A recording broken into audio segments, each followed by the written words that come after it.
राधे दोस्तों, आप सभी का हमारे आदि पूजा भक्ति चैनल में बहुत बहुत स्वागत है। आज हम जानेंगे कि क्या आपकी भी तुलसी में मंजरी बहुत जल्दी आ जाती है और आप उस मंजरी का करते क्या है। कहीं आप ऐसे ही तो नहीं छोड़ देते या फिर आप निकालते भी हैं तो पौधे में ही डाल देते हैं या फिर उसके कोई अचूक उपाय करते हैं। अगर नहीं करते हैं तो इस वीडियो को एक बार जरूर देखिएगा जिससे आपको संपूर्ण जानकारी मिल सके, क्योंकि मंजरी के बहुत अद्भुत उपाय हैं और उसके बहुत लाभ भी होते हैं। ये आजमाया हुआ उपाय है, अगर आप भी करके देखेंगे तो आपकी भी जो भी छोटी मोटी समस्या है वो दूर होती है। ऐसे भी हमारे बड़े बुजुर्ग भी कहा करते थे कि कभी भी कोई भी चीज़ को फेंकनी नहीं चाहिए। और ये तो समझिए जिस सबसे पौधों में सबसे अद्भुत और चमत्कारी जो पौधा होता है माँ तुलसी का होता है। इनका जो समझिए उपाय है वो कभी भी खाली नहीं जा सकता। अगर आप एक भी उपाय करके देखे होंगे, जो भी आजमाए होंगे उन्हें तो जानकारी होगी, और जो नहीं आजमाए हैं वो एक बार जरूर आजमा ले, क्योंकि इसका उपाय बहुत अद्भुत है। जब भी मंजरी आपकी तुलसी के पौधों में आती है तो कब उतारनी चाहिए, देखिए किस दिन नहीं उतारनी है वो समझ लेते हैं। रविवार और मंगलवार को आप कभी भी तुलसी से मंजरी ना उतारे।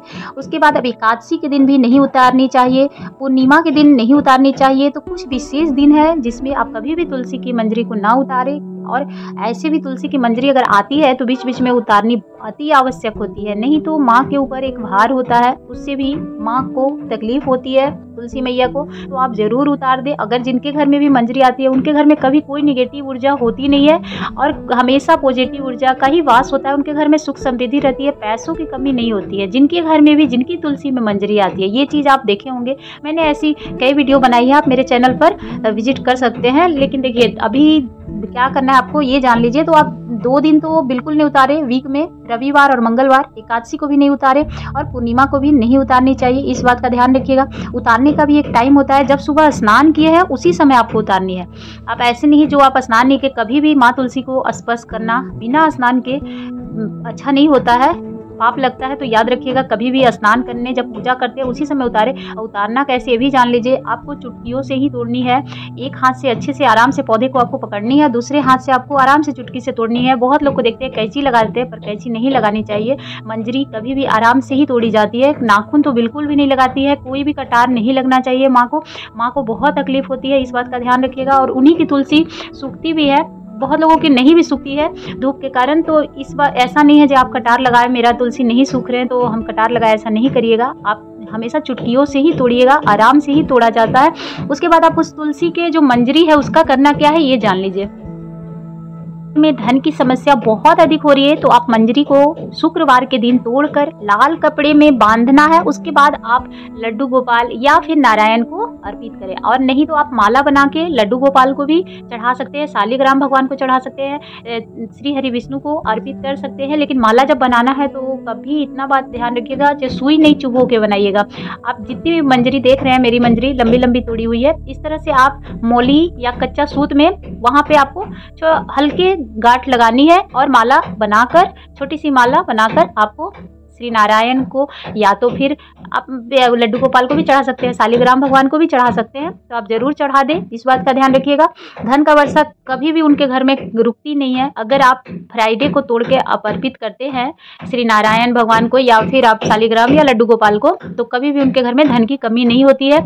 आप उसके बाद उन लाल कपड़े में जो अर्पित आप करते हैं, माला बनाए हैं, तो उनको आप अपने तिजोरी में भी रख सकते हैं, उससे भी बढ़ोतरी होती है। और ये आजमाया हुआ टोटका है तो आप करके देख सकते हैं। नहीं तो आप मंजरी का लाल कपड़े में बांधकर आप अपने दरवाजे पे, जो मेन दरवाजा होता है वहां पे भी अगर बांध देंगे तो कोई निगेटिव ऊर्जा घर में वास नहीं करती है। ऐसे भी जिनके घर में भी तुलसी के पौधा होती है उनके घर में कोई भी निगेटिव ऊर्जा वास नहीं करती है। अद्भुत उपाय है इसका, अगर आप करना चाहे तो कर सकते हैं।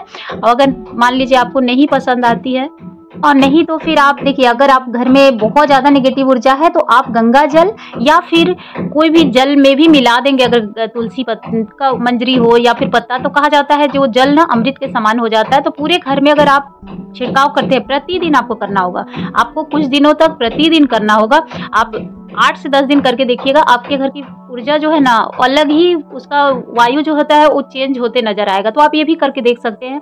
ये सब छोटी छोटी जो है ये हमारे पूर्वजों से भी मिली हुई है और ये परंपरा पहले से चलती आ रही है। अभी बहुत सारी ऐसी जानकारियां हैं जो लोगों को नहीं है। और पहले क्या है कि हमारे बूढ़े बुजुर्ग जो थे छोटी छोटी उपाय बताते रहते थे और बहुत लोगों के घर में जानकारी होती भी है। और अभी के दौर क्या है कि किसी को भी जानकारी नहीं होती है। अगर आपको पसंद आए मेरी जानकारी तो आप इस वीडियो को पूरा देखिएगा। अगर आप कुंभ स्नान करने जा रहे हैं तो आपको लगता होगा जो वहाँ बहुत ज़्यादा परेशानी है, जाने में फैमिली लेकर नहीं जा सकते, पर ऐसी कोई बात नहीं। आप चाहे तो जा सकते हैं, बस विशेष दिनों में वहाँ भीड़ बहुत अधिक होती है। आप कुछ विशेष जानकारी अगर आपको मेरे वीडियो में चाहिए तो आप कमेंट कीजिएगा, मैं उसके ऊपर एक वीडियो आपको ज़रूर अपलोड करूँगी, क्योंकि मैं कुंभ स्नान करके अभी जस्ट ही वापस आई हूँ। तो अगर आपको कोई जानकारी चाहिए तो आप हमें कमेंट कर सकते हैं। राधे राधे, जय माता दी।